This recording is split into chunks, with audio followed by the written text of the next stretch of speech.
Olá pessoal, então hoje nós vamos começar as aulas de banco de dados. A gente vai começar com essa introdução que eu dividi em 3 partes. Esta é a parte 1, que comporta esses assuntos, né? A gente vai ver a motivação, o objetivo, sistema de arquivo, comparado com o sistema de banco de dados, quando eu devo usar, quando não devo usar, vantagens e desvantagens do SGBD. Então o que é um banco de dados? É um banco cheio de dados? Não, né? Então, o banco de dados é um repositório onde eu preciso, eu tenho esse espaço para guardar informações e acessar essas informações de forma eficiente e segura, para armazenar uma grande quantidade de informações. E a gente tem aí N aplicações com demandas em empresas para usar banco de dados, né? Porque eu preciso ter acesso a essas informações de forma rápida. Então, operações bancárias, de supermercado, e-commerce. Vale enfatizar aqui que operações bancárias, os bancos foram grandes financiadores da área de banco de dados na década de 70 e 80 e motivou a área e fez com que a área crescesse. Então, por exemplo, eu posso usar em aplicações ou uma compra de produtos em um supermercado para, se eu não uso um sistema de informação e nesse sistema de informação vai ter um banco, eu faço de que forma? Eu faço de forma manual. Eu uso um sistema manual, uma folha onde eu registro o nome das pessoas e eu tenho a identificação de quanto que comprou, quanto que está devendo se for o caso. E um sistema de informação onde eu tenho as informações dos produtos, dos clientes relacionado, eu posso fazer esse vínculo em um sistema de informação que essas informações ficam armazenadas em um banco de dados. Então, onde a gente pensar, a gente vai encontrar aplicações que requerem um sistema, um aplicativo, e nesse aplicativo, por trás, eu preciso armazenar as informações, e aí eu preciso, geralmente, de um banco de dados. A gente vai perceber que tem outras formas de armazenamento, como o sistema de arquivos, e a gente vai fazer essa comparação quando eu devo usar um e quando eu devo usar outro.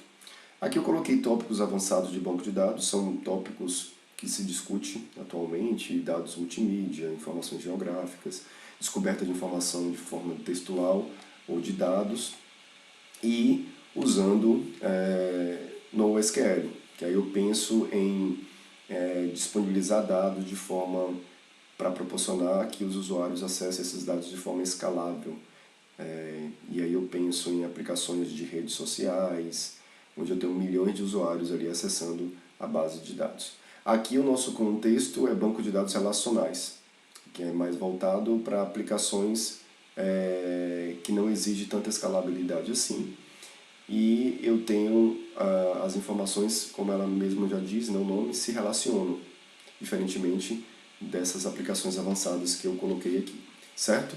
Então é somente para fazer uma abordagem inicial e focar que a gente vai discutir em banco de dados, sobre banco de dados relacionais, certinho? Como eu já antecipei, um banco de dados é uma coleção de dados relacionados. Esses dados, um está ligado com o outro, e são relacionados a um significado implícito sobre algo. Então eu posso criar no IFBA uma base de dados única que comporta todo o IFBA? Posso botar lá IFBA. Mas se a gente pensar dentro do IFBA hoje, inclusive, a gente tem várias aplicações pequenas. Eu posso ter vários bancos de dados. Então eu posso ter o banco de dados da biblioteca, eu posso ter o banco de dados de registro de aluno na Cores, eu posso ter o banco de dados do almoxarifado. Então eu posso ter vários bancos de dados e que diz respeito a informações relacionadas a um determinado assunto, a um determinado minimundo, que a gente chama. Então, o BD é uma coleção de dados com algum significado inerente. Esses exemplos que eu dei sobre um assunto específico da biblioteca, ou da Cores, ou do almoxarifado. Eu tenho o intuito de construir um BD, eu faço ele para ser projetado, eu construo ele e faço o povoamento desses dados. né? A ideia é que a gente povoe esses dados para que eu tenha um acesso a essas informações fáceis, de forma eficiente, quando eu precisar.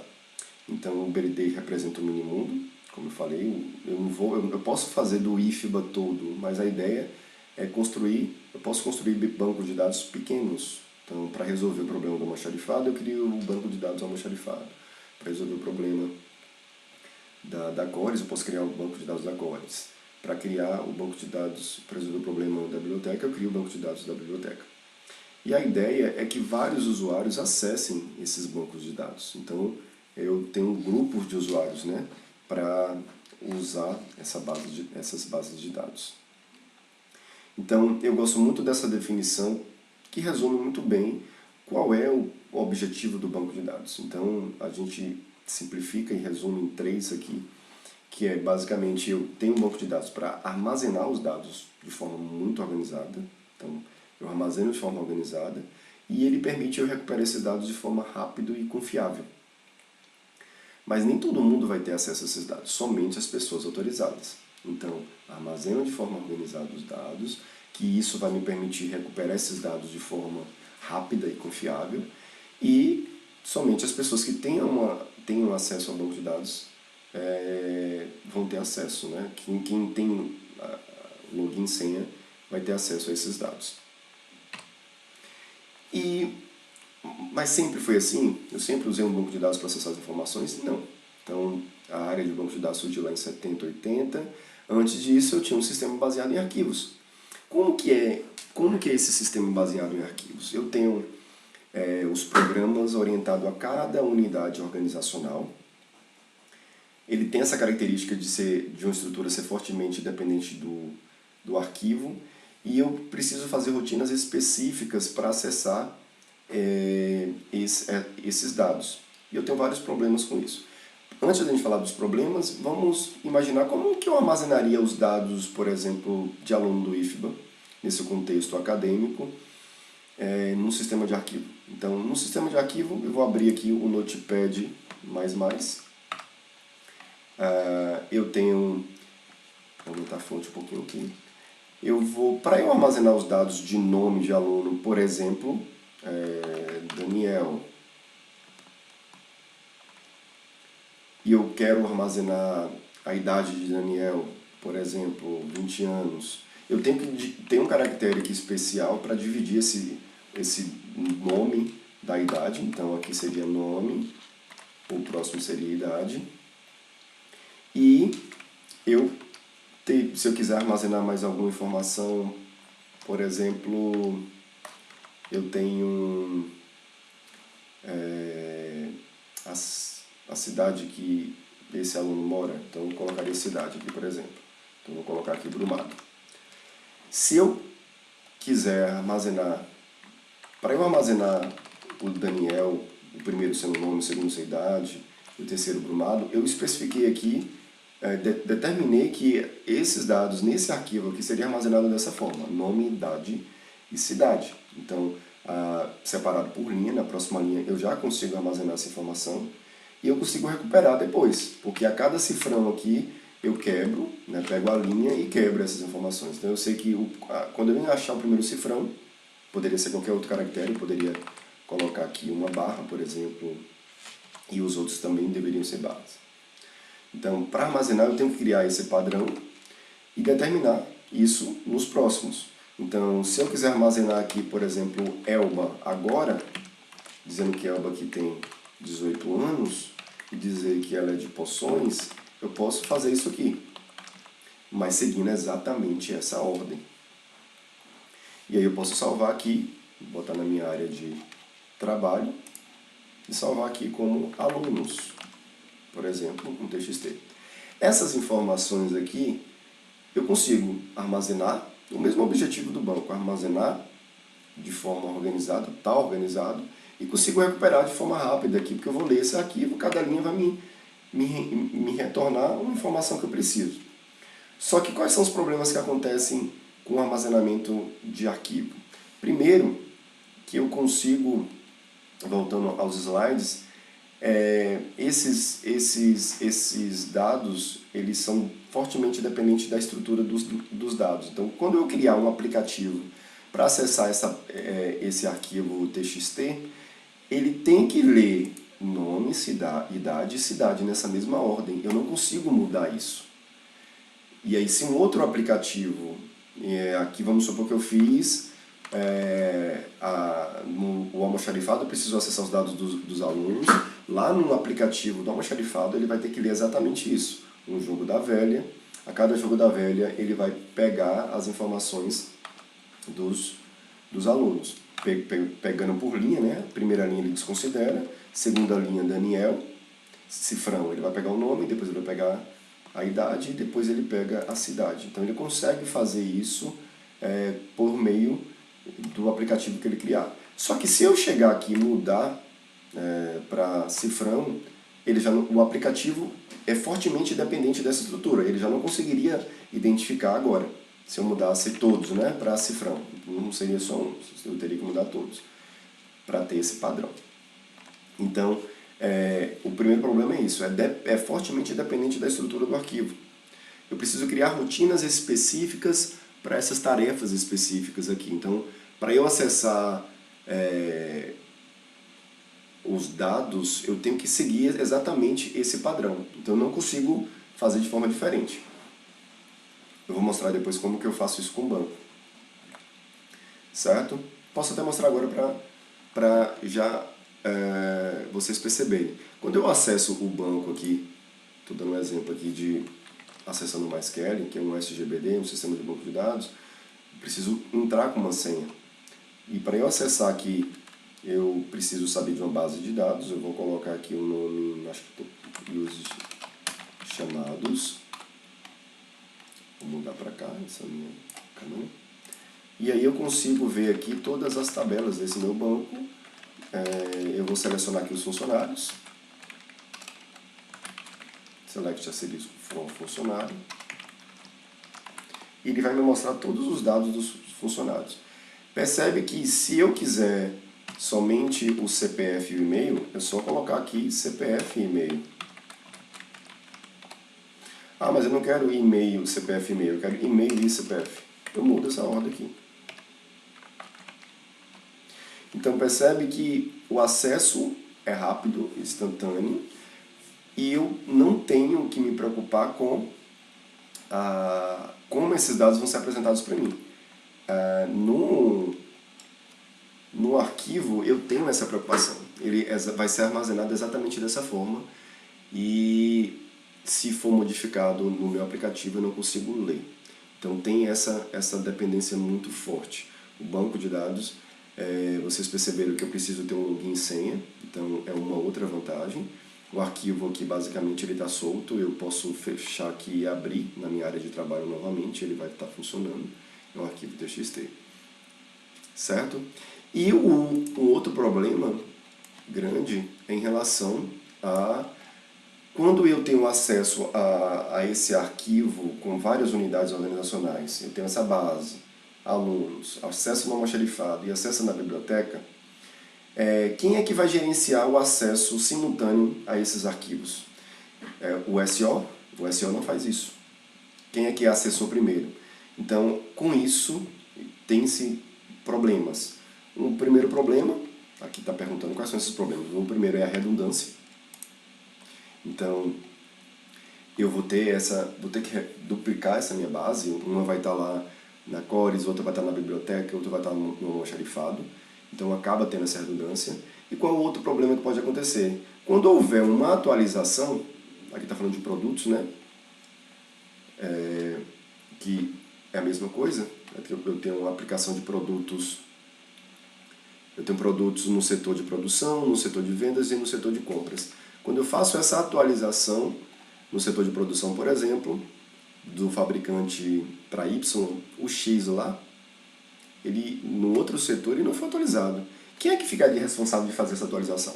O sistema operacional não faz isso. Isso em um sistema de arquivos. Não é feito isso. Em um sistema de banco de dados, eu tenho um servidor onde essa base fica alocada e os acessos podem ser simultâneos E quem gerencia isso é o sistema de banco de dados, é o sistema gerenciador de banco de dados. E aí eu não consigo fazer essa atualização em um e o mesmo dado, né, ficar em outro, porque esse acesso aqui é uma base só que todo mundo acessa e o sistema gerenciador gerencia isso. No sistema de arquivos tem essa limitação. Acessos simultâneos com várias unidades organizacionais, primeiro, pode gerar redundância dos dados e pode gerar essa inconsistência. Consequentemente, pode gerar essa inconsistência. Certo?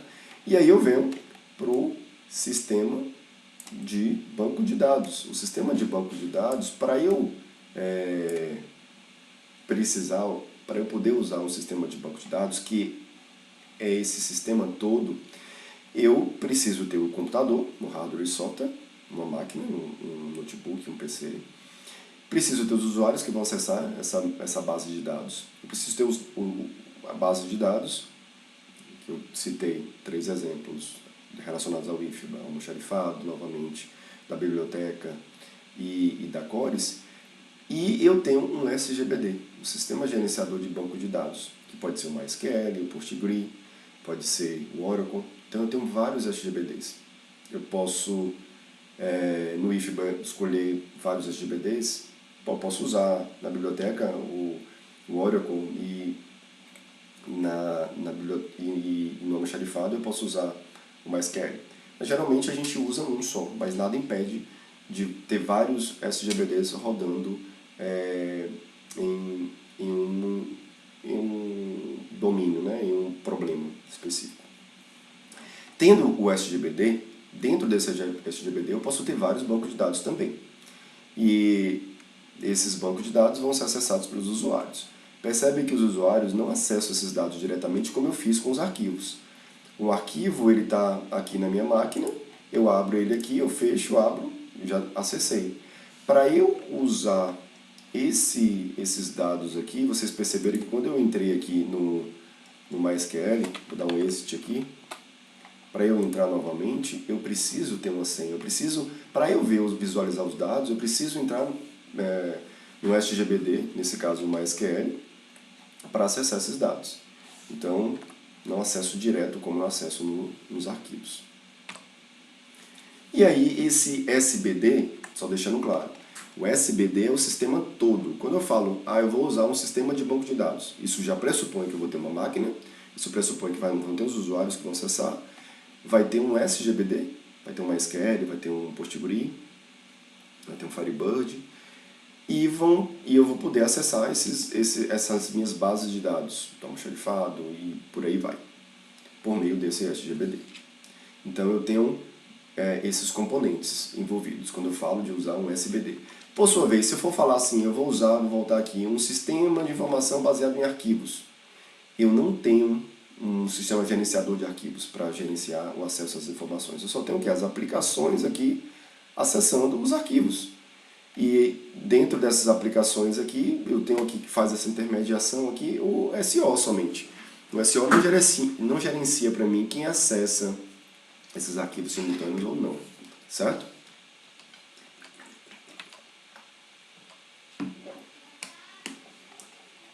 Então eu tenho aqui um sistema de banco de dados, é um sistema para armazenar dados, de armazenamento não volátil. Eu não vou armazenar essas informações em uma memória primária, como uma memória RAM. Eu vou armazenar isso no disco rígido ou no SSD. Vai estar sendo informação não volátil permanente. Acabou a energia, os dados vão estar sendo armazenados lá. O objetivo é manter essas informações e tornar disponível quando eu precisar. Quais são os componentes do SBD? Eu tenho um banco de dados, o sistema gerenciador de banco de dados, os usuários e o software e hardware. Eu preciso ter o computador para acessar essas informações. E agora a gente vai ver cada um desses componentes. Então, o BD, eu tenho o SGBD, eu posso ter vários bancos de dados. Voltando no mesmo exemplo que eu dei, biblioteca, almoxarifado, Cores, eu posso ter da assistência estudantil, e aí tudo isso voltado para o meu banco de dados. MySQL, por exemplo. E aí eu posso criar vários bancos de dados aqui. Cada um desses bancos de dados vão ter as aplicações que vão acessar, ou a aplicação que vai acessar esses dados. Então, vai armazenar esses dados, o BD vai proporcionar isso. Os dados devem ser logicamente coerentes. Não é randômico, né? As informações são relacionadas a um dado específico, a um mini-mundo específico, como foi citado aqui. Beleza? Então, eu posso ter aplicações voltadas para o comércio de uma empresa X, em Vitória da Conquista, empresa Y, vou ter um banco de dados aqui da empresa X, da empresa Y. Certo? Ou posso ter em uma empresa 2 ou 3 bancos de dados. O sistema gerenciador é o cara que vai proporcionar eu acessar esses dados. Então, o MySQL, ele vai permitir eu criar e manter esses dados. O propósito dele é armazenar de forma eficiente essa grande quantidade de informações, permitindo os usuários buscar e atualizar essas informações. Então, o SGBD é o cara que vai fazer o intermédio, né, entre os dados e os usuários, essa camada existente entre esses dois. Então, isola os usuários de detalhes de hardware. Eu não preciso saber de detalhes de como o SGBD está gerenciando. Lembra do exemplo que eu falei? Vários usuários podem acessar essa mesma base de dados. Se acessar concorrentemente, quem vai gerenciar isso é o SGBD. Ele vai atender às solicitações dos usuários. Quando eu entrei no MySQL aqui e fiz um select asterisco from e selecionei alguns dados, ele atendeu essa minha solicitação. Mas eu não posso só fazer essa seleção. Eu vou adicionar dados, eu vou recuperar, eu vou modificar, eu vou remover. Eu posso criar grupos de usuários e dar privilégio para esses usuários. Certo? Então são vários recursos que eu tenho aí do SGBD. Quem usa esse SGBD? O DBA, o administrador do banco de dados, projetista, programador de aplicações e usuário final. Isso é uma classificação aqui do livro de Navate, ele classifica os usuários em 4, basicamente diferenciando de que o DBA é o cara que vai basicamente acessar a base de dados e ter controle sobre tudo, quem acessa, quem entra, quem sai, ele tem conhecimento total do banco de dados, ele coordena e monitora. Geralmente é um profissional, dependendo da empresa, um ou dois profissionais que trabalham particularmente com a base de dados. E ele tem total conhecimento da base de dados.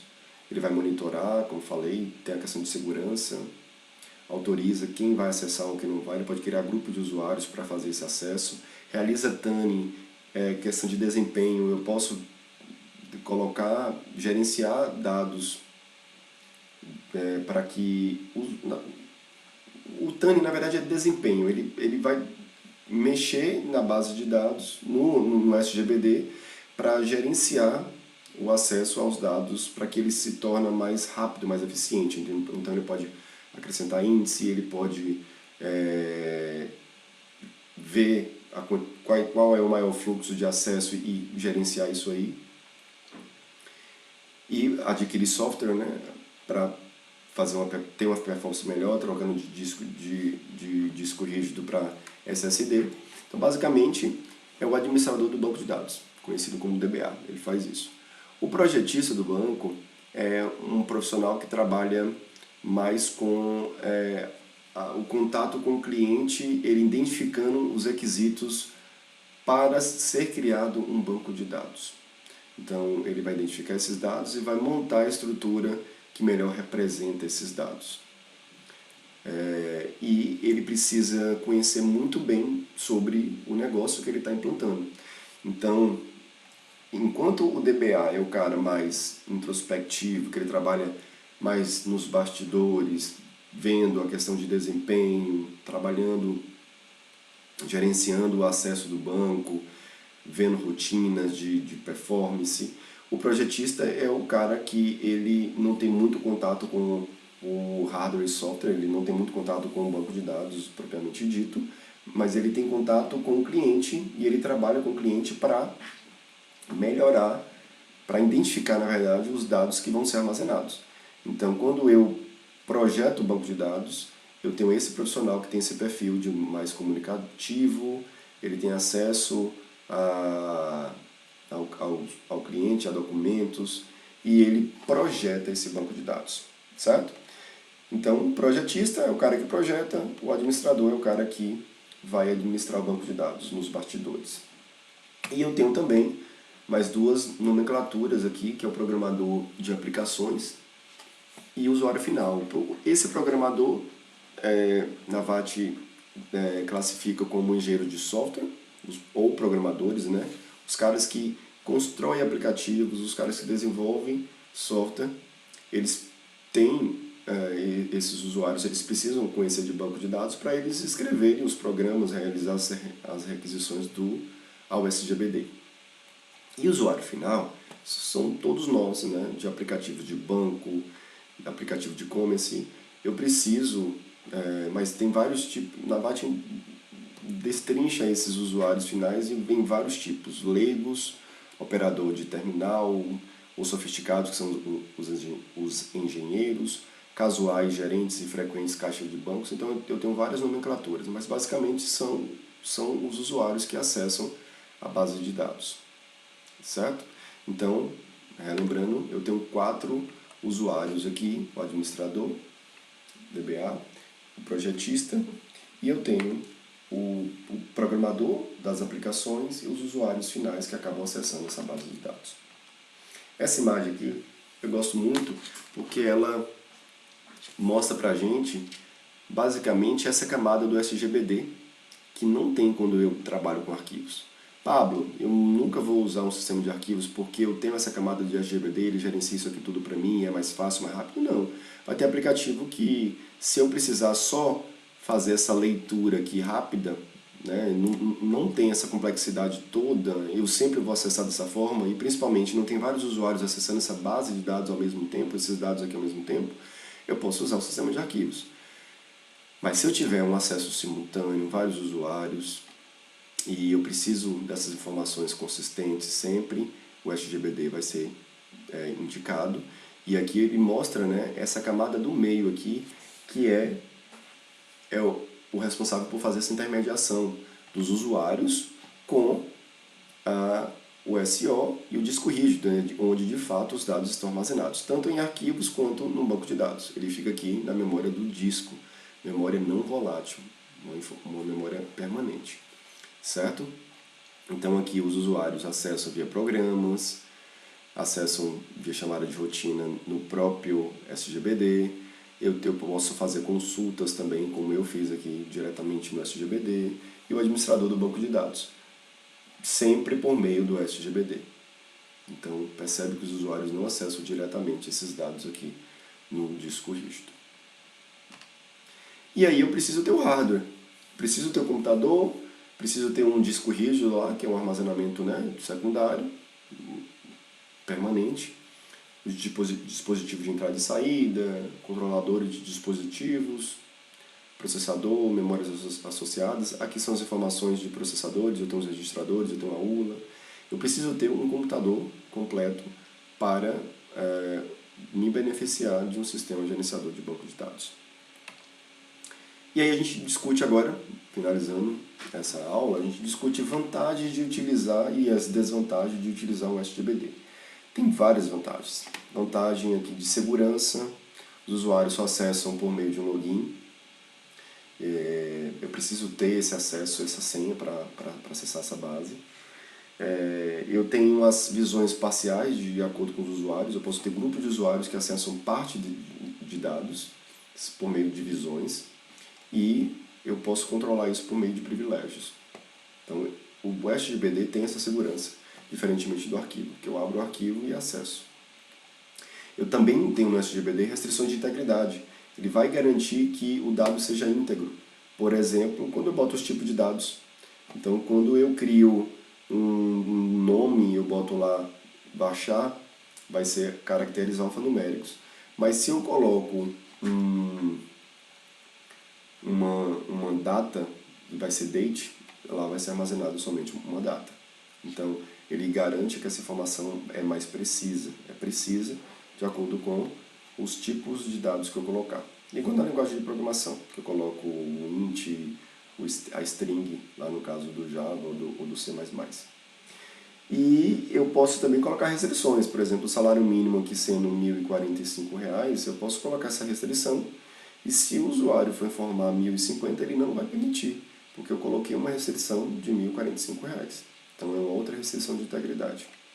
E uma outra é de relacionamento entre os registros. Então eu posso vincular uma disciplina a um curso, e se a disciplina não for vinculada ao curso, eu não consigo, por exemplo, colocar uma disciplina que não é do curso de Sistema de Informação. Ou eu garanto que quando eu listar o curso de Sistema de Informação, vai aparecer todas as disciplinas daquele curso, porque eu já vinculei para ela. Percebe que em arquivos eu não consigo fazer essa vinculação, eu não consigo ter relacionamento desse arquivo com o outro. E no banco de dados relacional eu consigo, por isso o nome DB relacional. Então eu consigo fazer esses relacionamentos. Esse relacionamento aqui, falando de forma mais técnica, é uma chave primária, uma chave estrangeira. Então isso é uma restrição de integridade também. Eu não consigo botar lá uma disciplina que não exista na minha base de dados, vincular um curso. A disciplina banco de dados, para estar em sistema de informação, ela tem que existir na tabela de disciplina. Existindo, eu faço esse relacionamento. Fazendo esse relacionamento, não vai garantir que a informação que está lá é íntegra, e não vai ter a possibilidade de uma disciplina não existir, porque para ela estar vinculada ao curso, ela tem que existir na tabela de disciplina. Beleza?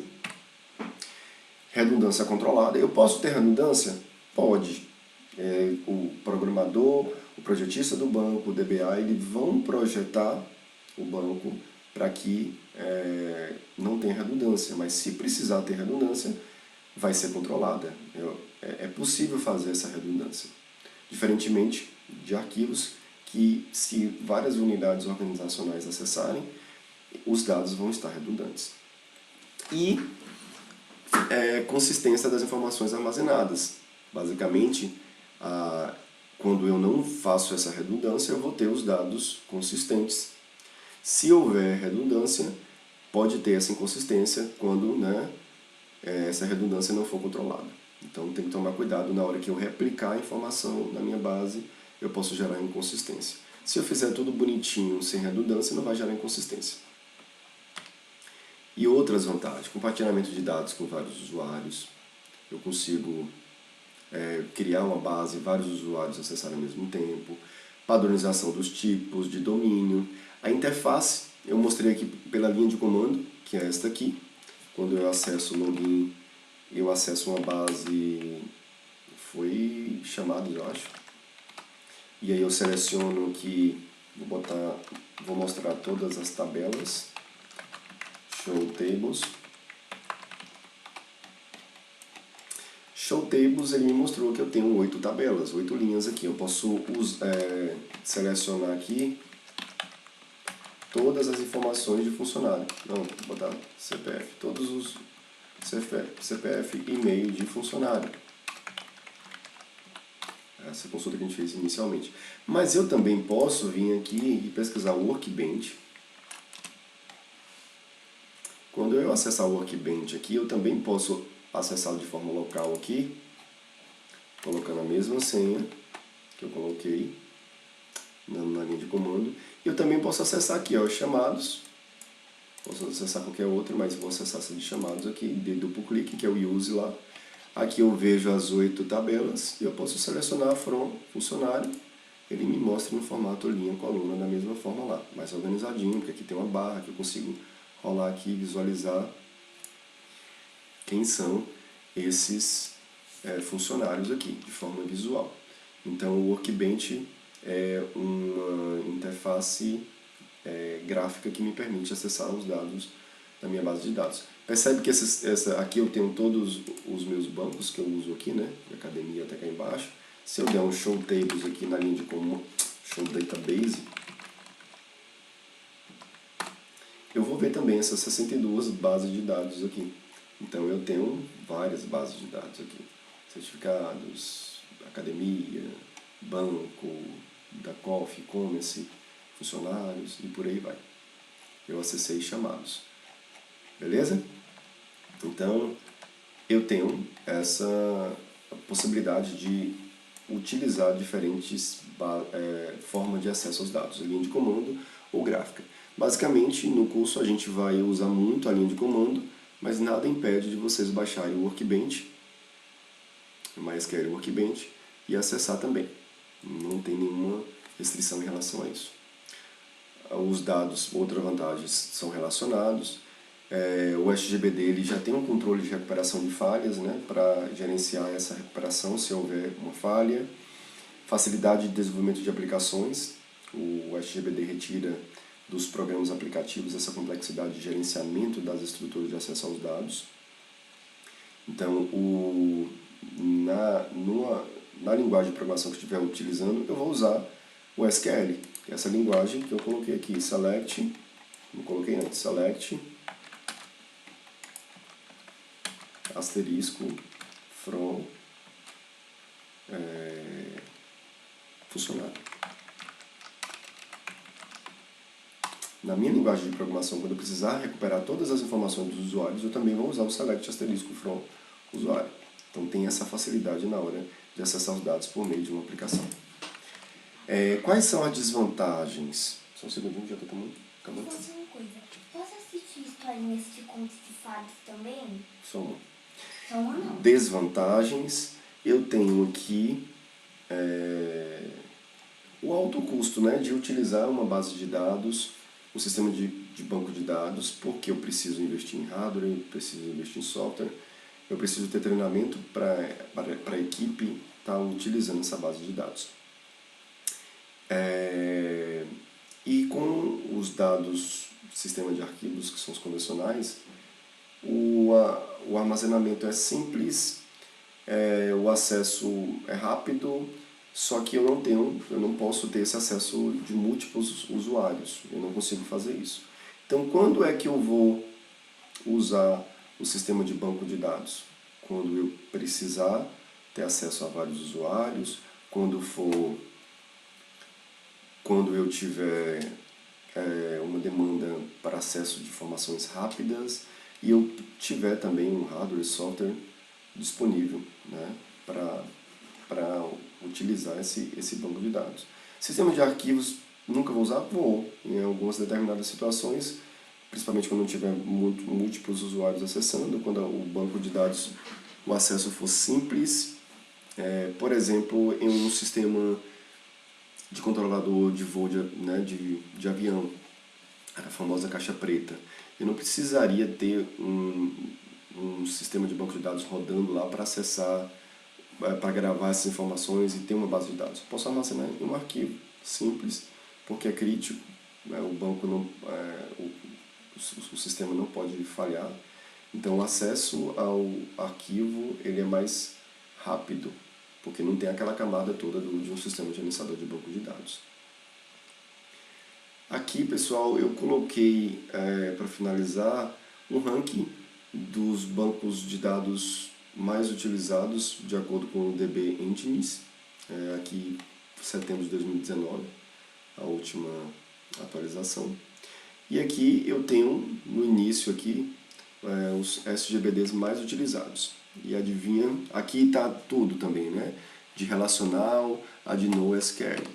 E o que é mais utilizado é o Oracle, que é pago, é proprietário, mas o MySQL ele vem em segundo lugar. E é o que a gente vai usar na disciplina. Ele é um SGBD gratuito. Claro que a Oracle acabou comprando o MySQL, né, que era open source. Hoje o MySQL não é open source mais. Ele tem duas linhas, uma que é gratuita, que é Community, que a gente vai usar, e tem a versão paga. Então, o MySQL hoje tem essas duas vertentes. Como terceiro, eu tenho um da Microsoft, né, o SQL Server, e eu tenho um PostgreSQL no quarto aqui, como um banco de dados também open source. Também não, ele é open source ainda, né? É free e open source. E é muito utilizado também, mais robusto um pouco do que o MySQL. Os outros aqui são não relacionais, certo? Exceto o Microsoft Access aqui. Então aqui estão os 10 mais utilizados. Mas lembrando, nosso contexto aqui de banco de dados é banco de dados relacional, são esses aqui, ó, relacionais, certo? Então, na disciplina de BD, não vamos discutir aqui nada de não relacional. Aqui foram os critérios que eles utilizaram, né, o DB Engines, para fazer esse ranking, mecanismo de busca, os interesses relacionados ao SGBD, frequência de discussões, ofertas de emprego, número de perfis de redes profissionais, relevância em redes sociais e por aí vai. Aqui simplifica por categoria, né? Aqui está em destaque as categorias aqui. O banco de dados relacional ainda ele é utilizado aqui em 75%, né? 75% dos SGBD são utilizados. E aí eu tenho aqui 8% que utiliza o Mongo e outros, que não é o foco desse nosso estudo nesse momento.